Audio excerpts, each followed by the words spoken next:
Sahel Seduso. Today we are going to discuss about periodic table and electronic configuration according to SCRT state syllabus. 10ാം ക്ലാസ്സിലെ ഒന്നാമത്തെ അധ്യായമാണ് ആവർത്തന പട്ടികയും electron വിന്യാസവും. ആവർത്തന പട്ടികയും ഇലക്ട്രോൺ വിന്യാസവും എന്ന ചാപ്റ്ററിനെ അടിസ്ഥാനമാക്കി ഈ വീഡിയോ ലെക്ചർ 5 പാർട്ടുകളായിട്ടാണ് റെക്കോർഡ് ചെയ്തിരിക്കുന്നത്. ആദ്യം പാർട്ട് 1ലേക്ക് സ്വാഗതം. Periodic table and electronic configuration. ആവർത്തന പട്ടികയിൽ മൂലകങ്ങളെ അറേഞ്ച് ചെയ്തിരിക്കുന്നത് അവയുടെ അറ്റോമിക നമ്പറിന്റെ ആവർത്തന ക്രമത്തിലാണ്. That means in modern periodic table the elements are arranged in the increasing order of their atomic number. ആവർത്തന പട്ടികയിൽ മൂലകങ്ങളെ അവയുടെ അറ്റോമിക നമ്പറിന്റെ ആവർത്തന ക്രമത്തിലാണ് ക്രമീകരിച്ചിരിക്കുന്നത്. അറ്റോമിക നമ്പർ എന്ന് പറഞ്ഞാൽ ഒരു മൂലകത്തിലെ പ്രോട്ടോണുകളുടെ എണ്ണത്തെ അല്ലെങ്കിൽ ഇലക്ട്രോണുകളുടെ എണ്ണത്തെ അറ്റോമിക നമ്പർ എന്ന് പറയുന്നു. Atomic number is defined as the number of protons in an atom. ഒരു മൂലകത്തിന്റെ അറ്റോമിക നമ്പർ അറിയാമെങ്കിൽ നമുക്ക് ആ മൂലകം ഏത് ഗ്രൂപ്പിലാണ്, ഏത് പീരീഡിലാണ്, അത് അലോഹമാണോ ലോഹമാണോ എന്ന് തിരിച്ചറിയുവാൻ സാധിക്കും.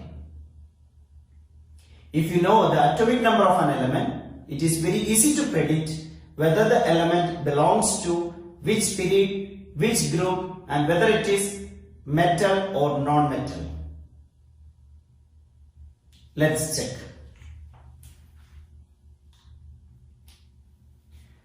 ഉദാഹരണമായി സോഡിയം.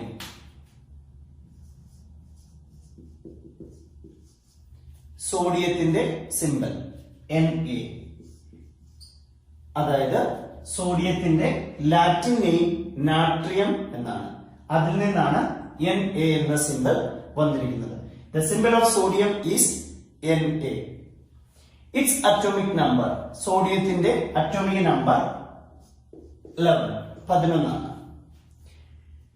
നമ്മൾ ഇലക്ട്രോൺ വിന്യാസം 9ാം ക്ലാസ്സിൽ പഠിച്ചിട്ടുണ്ട്. സോഡിയത്തിൽ 11 ഇലക്ട്രോണുകളാണ് ഉള്ളത്. ഈ 11 ഇലക്ട്രോണുകളെ നമ്മൾ ഓർബിറ്റൽ അറേഞ്ച്മെന്റ്, ഓർബിറ്റൽ എങ്ങനെയാണ്, ഷെല്ലുകളിൽ എങ്ങനെയാണ് അറേഞ്ച് ചെയ്തിരിക്കുന്നതെന്ന് നോക്കാം. First shell K, second shell L, third shell M. First shell, ഒന്നാമത്തെ ഷെല്ലിൽ 2 electron. First shell contain 2 electrons. Second shell, രണ്ടാമത്തെ ഷെല്ലായ L ഷെല്ലിൽ 8 ഇലക്ട്രോൺസ്, 8 ഇലക്ട്രോൺ ആണ് ഉള്ളത്. മൂന്നാമത്തെ ഷെല്ലിൽ ഇപ്പൊ നമ്മൾ എടുത്തിരിക്കുന്നത് സോഡിയം ആണ്. Sodium contains 11. സോഡിയത്തില് 11 ഇലക്ട്രോൺ ആണ് ഉള്ളത്. 2 ഇലക്ട്രോണുകൾ K ഷെല്ലിലും 8 ഇലക്ട്രോൺ L ഷെല്ലിലും അറേഞ്ച് ചെയ്ത് കഴിഞ്ഞു. ഇനി അവശേഷിക്കുന്നത് balance, there is only 1 electron. ഒരു ഇലക്ട്രോൺ ആണ് അവശേഷിക്കുന്നത്. ആ ഇലക്ട്രോൺ M ഷെല്ലിൽ ഓക്യുപ്പൈ ചെയ്യും, M ഷെല്ലിലേക്ക് മാറ്റും. ഇപ്പോൾ ആകെ എത്ര ഇലക്ട്രോൺ ആയി? 2 + 8 + 1, that is 11 ഇലക്ട്രോൺ. ഇനി നമ്മൾ ചെക്ക് ചെയ്യാൻ പോവുകയാണ്. എത്ര ഷെല്ലുകളാണുള്ളത്? 1, 2, 3. In sodium there are 3 shells. That means sodium belongs to period 3. Number of ഷെല്ലുകളുടെ അടിസ്ഥാനത്തിൽ മൂലകം ഏത് പീരീഡിലാണെന്ന് നമുക്ക് പറയുവാനായിട്ട് സാധിക്കും. അതായത് sodium contains 3 shells, so it belongs to period 3. Outermost shell, അതായത് അവസാനത്തെ ബാഹ്യതമ ഷെല്ലിലെ ഇലക്ട്രോണുകളുടെ എണ്ണം നോക്കുക. ഔട്ടർമോസ്റ്റ് ഷെൽ കണ്ടെയ്ൻ 1 ഇലക്ട്രോൺ, അതായത് ബാഹ്യതമ ഷെല്ലിൽ 1 ഇലക്ട്രോൺ ആണുള്ളത്. അതുകൊണ്ട് ഇത് ഒന്നാമത്തെ ഗ്രൂപ്പിലാണ് പെടുന്നത്. Sodium belongs to group 1 because its outermost shell contain only 1 electron. ഇപ്പൊ നമ്മള് ഇലക്ട്രോൺ വിന്യാസത്തിന്റെ അടിസ്ഥാനത്തിൽ സോഡിയം ഏത് പീരീഡിലാണെന്നും ഏത് ഗ്രൂപ്പിലാണെന്നും കണ്ടുപിടിച്ചു കഴിഞ്ഞു. According to electron configuration, sodium belongs to period 3 and it belongs to group 1. ഇനി നമുക്കറിയാം പീരിയോഡിക് ടേബിളില് ഗ്രൂപ്പ് 1 ഗ്രൂപ്പ് 2 ലോഹങ്ങളാണ്. പീരിയോഡിക് ടേബിളില് group 1 and group 2 belongs to metals. അതുകൊണ്ട് സോഡിയം എന്താണെന്ന് പറയാം? Sodium is a metal. Sodium ഒരു ലോഹമാണെന്ന് പറയാം. അതായത് ഇലക്ട്രോൺ വിന്യാസം അറിയാമെങ്കിൽ ആ മൂലകം ഏത് പീരീഡിൽ പെടുന്നു, ഏത് ഗ്രൂപ്പിൽ പെടുന്നു, അത് മെറ്റൽ ആണോ നോൺ മെറ്റൽ ആണോ എന്ന് നമുക്ക് പ്രെഡിക്റ്റ് ചെയ്യാനായിട്ട്, പ്രവചിക്കാനായിട്ട് സാധിക്കും. ഉദാഹരണമായി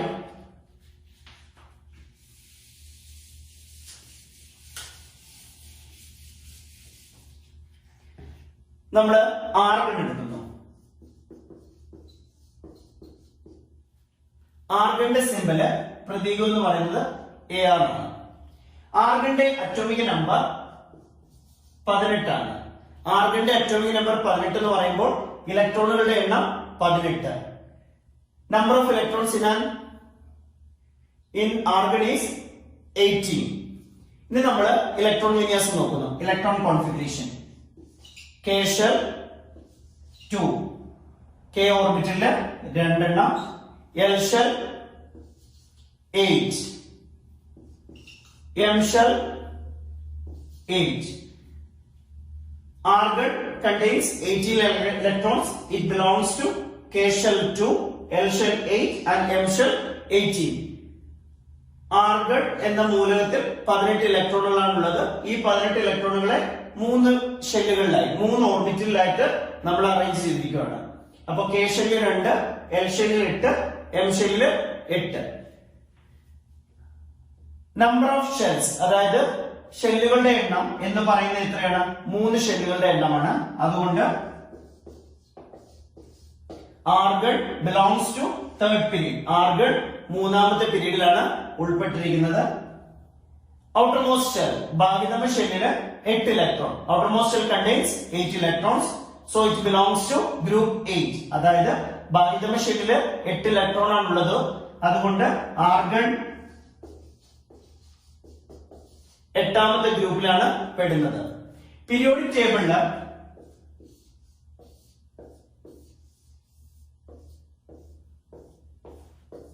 നിങ്ങൾക്കറിയാലോ, ഇതാണ് പീരിയോഡിക് ടേബിളിന്റെ സിമ്പിൾ സ്ട്രക്ചർ. ഇവിടെയാണ് ഗ്രൂപ്പ് 1 ഉം 2 ഉം ഉള്ളത്. ഈ ഗ്രൂപ്പും 1 ഉം 2 ഉം എന്ന് പറയുന്നത് മെറ്റൽസ്, ലോഹങ്ങളാണ്. ഗ്രൂപ്പ് 3 to 8, ഗ്രൂപ്പ് 3 മുതൽ 8 വരെ ഉള്ളത് അലോഹങ്ങൾ, അതായത് നോൺ മെറ്റൽസ് ആണ്. ഇതിനകത്ത് മെറ്റലോയിഡ്സ്, ഉപലോഹങ്ങളുണ്ട്. നമ്മൾ പ്രധാനമായിട്ടും ഇപ്പോൾ ലോഹങ്ങളും അലോഹങ്ങളും മാത്രമാണ് ചർച്ച ചെയ്യുന്നത്. Group 1 and 2 belongs to metals. Group 1 ഉം 2 ഉം ലോഹങ്ങളും, ഗ്രൂപ്പ് 3 മുതൽ 8 വരെ group 3 to 8 belongs non metals, അതായത് അലോഹങ്ങളുമാണ്. അങ്ങനെയാണെങ്കിൽ ഇത് ഗ്രൂപ്പ് 8ലെ മൂലകമാണ് argon.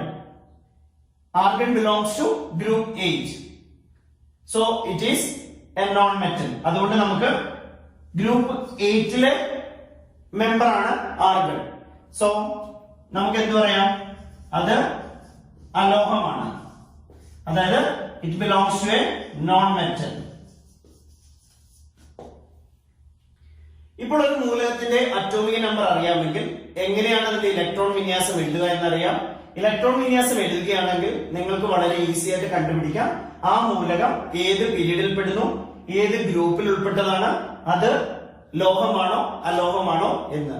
If you know the electronic configuration of A metal or non metal, that means if you know the electronic configuration of an element, it is very easy to predict whether the element belongs to which group and which period and whether it belongs to a metal or non-metal. ഇനി നമ്മൾ ഒരു ആറ്റത്തിലെ സബ്ഷെല്ലുകളെ കുറിച്ചാണ് പഠിക്കാൻ പോകുന്നത്. ആധുനിക atom സിദ്ധാന്തം അനുസരിച്ച് ഒരു ന്യൂക്ലിയസിന് ചുറ്റും ഇലക്ട്രോണുകൾ സഞ്ചരിക്കുന്നത് ത്രിമാന ആകൃതിയിലാണ്, അതായത് 3 ഡയമെൻഷണൽ. ഓരോ ഷെല്ലുകളുടെയും ഉള്ളിലായി ഉപഷെല്ലുകളുണ്ട്. ഈ ഉപഷെല്ലുകളെ നമ്മൾ സബ് ഷെല്ലുകൾ എന്ന് പറയുന്നു, അതായത് ഓർബിറ്റൽസ് എന്ന് വിളിക്കാം. According to modern theories of atomic structure, the electrons are revolving around the nucleus in a 3-dimensional manner. Every shell consists of subshells.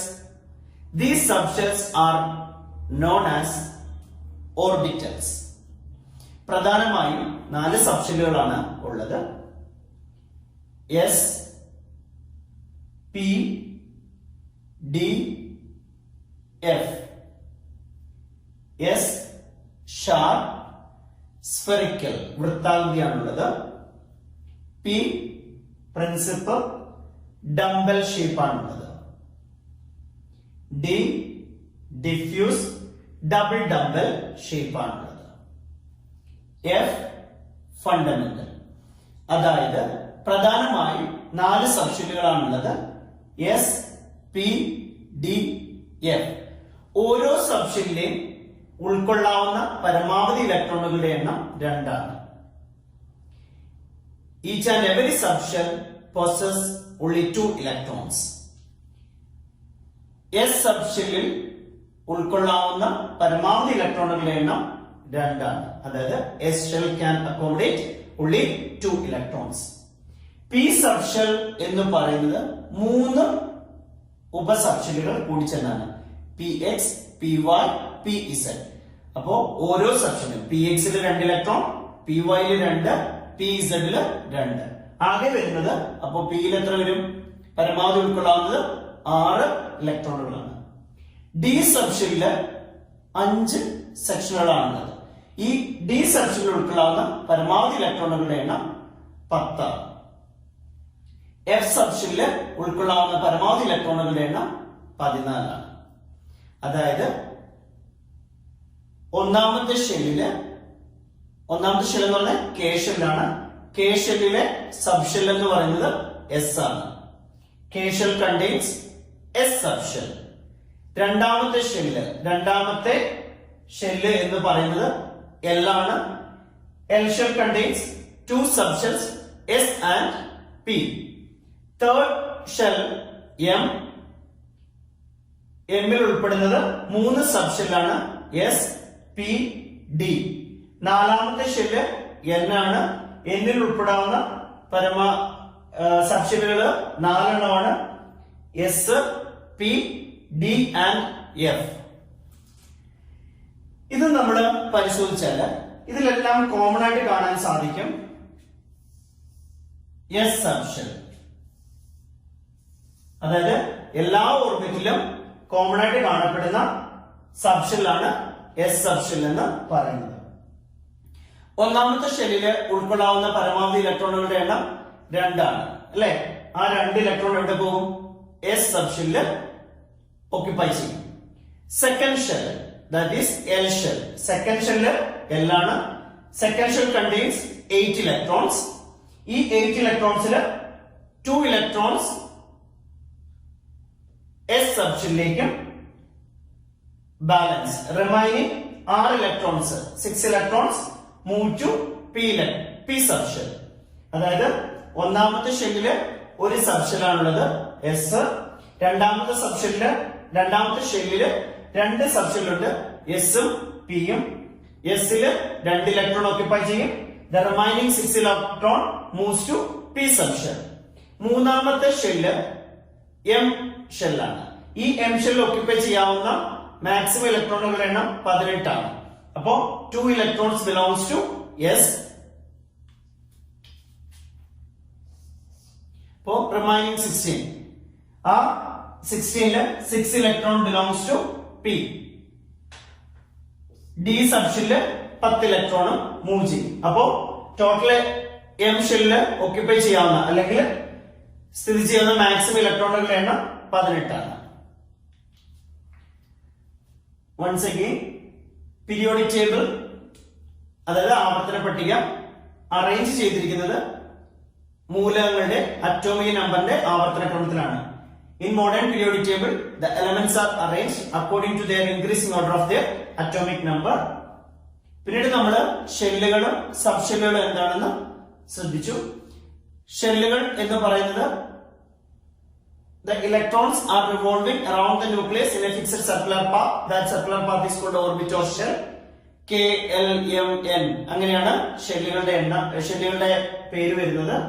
Subshell എന്ന് പറയുന്നത് ഓരോ ഷെല്ലിനകത്ത് ഉപസബ്ഷെല്ലുകൾ ഉണ്ട്, എനർജി ലെവലുകളുണ്ട്. ഈ ഉപസബ്ഷെല്ലുകളെയാണ് നമ്മൾ എന്ത് വിളിക്കുന്നത്?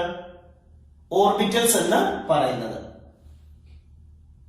Orbitals S P D F. ഒരു സബ്ഷെല്ലില് ഓക്യുപ്പൈ ചെയ്യാവുന്ന മാക്സിമം ഇലക്ട്രോണുകളുടെ എണ്ണം 2 ആണ്. Thanks for watching this video. Please subscribe our channel for further more videos.